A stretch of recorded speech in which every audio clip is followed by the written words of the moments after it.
¿Sabía que, en el transcurso de la Segunda Guerra Mundial, los espías alemanes idearon un plan para derribar las preciosas torres de toma de agua de la presa Hoover? ¿Qué cree que habría ocurrido si su plan hubiera sido exitoso?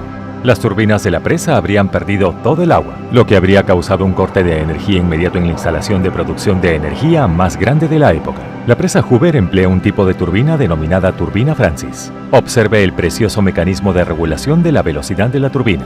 ¿Qué cree que sucedería si fuera capaz de girar este anillo? Tiene toda la razón.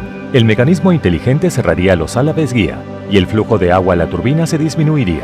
La presa Hoover cuenta con 17 turbinas de este tipo, organizadas en una planta de energía en forma de U.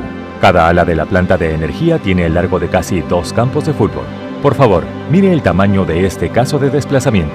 La gran incógnita es: ¿cómo es posible instalar turbinas y generadores tan gigantescos en el interior de esta instalación generadora de energía? Si ha visto alguna vez la presa Hoover, puede que haya percibido una torre de apariencia rara y una disposición de cables con poleas. Esta máquina preciosa, un teleférico, se encargaba de la imposible tarea de instalar turbinas y generadores. Es extraño, ¿verdad? ¿Cómo es posible que todas estas ruedas se sostengan rectas sin caerse? Se puede ver cómo todas estas ruedas principales están unidas mediante un carro. Estas ruedas pequeñitas de soporte y los cables de soporte impiden su caída. Ahora, la parte ingeniosa. Estos dos tambores permiten que esta disposición se mueva a izquierda o derecha simplemente jalando cables. Los extremos de estos cables están adheridos al carro. Esta animación nos muestra cómo se mueve a la izquierda. El movimiento hacia la derecha se consigue de la forma contraria.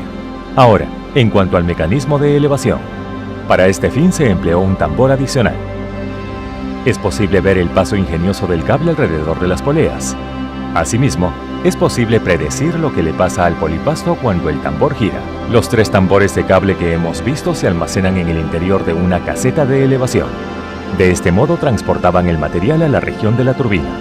Y todavía se sigue utilizando este mecanismo de elevación. Una auténtica genialidad, ¿verdad? Tras el transporte, se empleó una grúa grande de pórtico para facilitar el montaje y la instalación de los generadores, el rotor, el estator y otros elementos pesados. Los álabes de la turbina de rodete Francis tienen una forma preciosa. El rodete está envuelto por una carcasa en espiral. Al principio, el agua se desplaza por esta carcasa en espiral, y unos álabes guía situados en el interior de la carcasa guían el agua debidamente hacia el interior del rodete. Cuando el agua de energía elevada interactúa con el álabe de la turbina Francis, la magia sucede. El rodete gira. Para comprender cómo gira el rodete, vamos a seguir unas partículas de fluido. Se puede observar que estas partículas emprenden un feliz viaje circulando alrededor de los álabes del rodete de la turbina Francis. Lo interesante es que se trata de un caso claro de acción aerodinámica. En un lado del álabe se produce una presión alta, en tanto que en el otro se produce una presión baja. Evidentemente, esa diferencia de presión permite hacer girar la turbina, pero el recorrido de las partículas de fluido todavía no se acaba.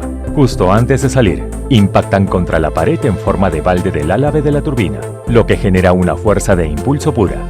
Estas dos fuerzas, la de sustentación y la de impulso, permiten que el rodete gire. Esta es la forma en que se extrae energía del agua en la presa Hoover. Al salir de la turbina, el agua pierde la energía cinética y la energía de presión. Ya vimos el mecanismo de regulación de la turbina. Este regula el flujo de agua mediante el ajuste del ángulo de los álabes guía.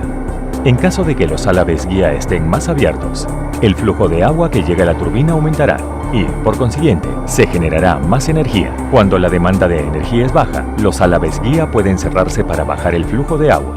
De este modo se consigue un control preciso de la generación de energía de acuerdo con la demanda.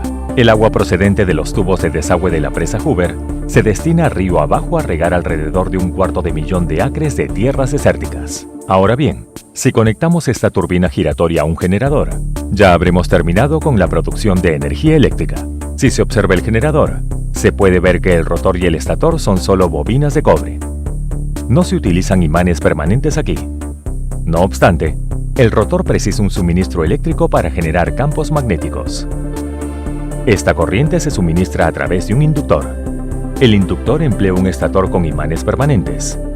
Esto quiere decir que el rotor del generador producirá un campo magnético, y el campo magnético cortará las bobinas del estator del generador.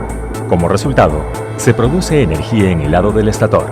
Ahora ha llegado el momento de transportar esta energía eléctrica, pero antes de eso, tendremos que repasar la parte más importante de este video. ¿Cómo llega el agua del depósito a la turbina? ¿Se ha dado cuenta de que hay una tubería larga que conecta la turbina y el depósito?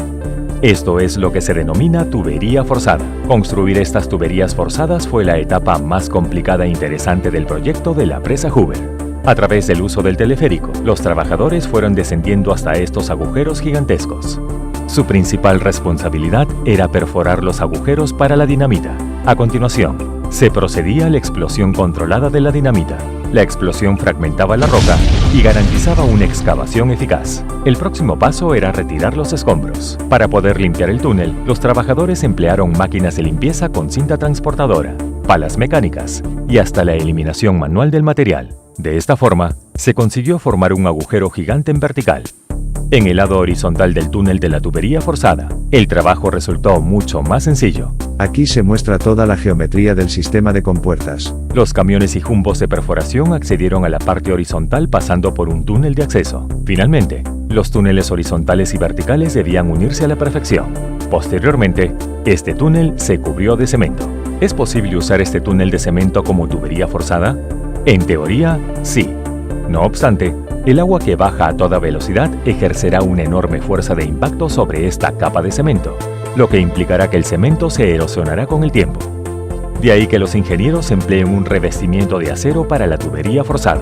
A fin de construir las compuertas de la presa Hoover, se montó una planta de producción especializada cerca del lugar donde se construiría la presa. Las compuertas estaban fabricadas con planchas de acero laminadas en una prensa gigante. 3 de dichas planchas se soldaban para crear tubos de gran tamaño.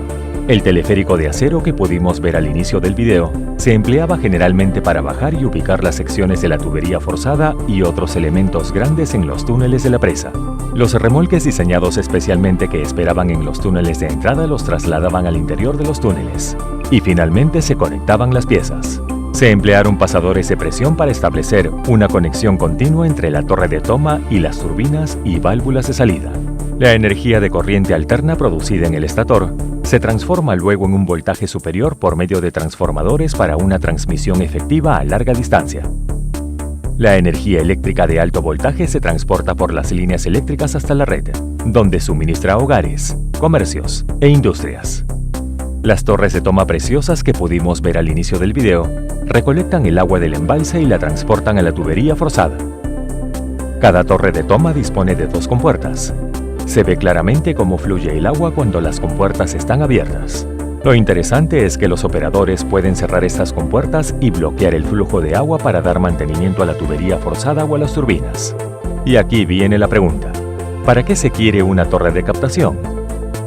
¿Por qué no se puede recoger el agua directamente? Vamos a hacer un experimento para comprender la necesidad de las torres de toma. Compuerta con torre de toma versus compuerta sin torre de toma. Veamos qué sucede cuando abrimos estas compuertas.